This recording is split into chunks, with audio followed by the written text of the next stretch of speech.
লঙ্কানদের ৯-১ গোলে উড়িয়ে দিল বাংলাদেশ। চলুন বিস্তারিত জেনে আসি পুরো ভিডিওতে। সাফ অনূর্ধ্ব-20 চ্যাম্পিয়নশিপে পরিষ্কার ফেভারিট হিসেবে খেলতে নেমেছে স্বাগতিক বাংলাদেশ। আগের দিন প্রতিপক্ষ ৩ দলেই তাদের সমীহা করার কথা জানিয়েছে।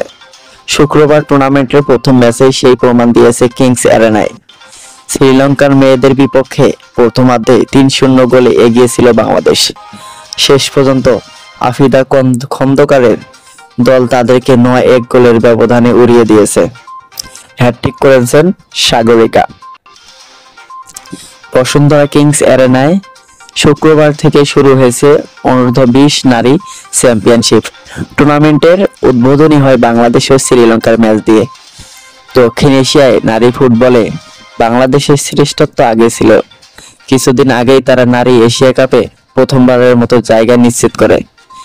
সেই সিনিয়র দলে ৮ জনে অ-20 দলের রয়েছেন।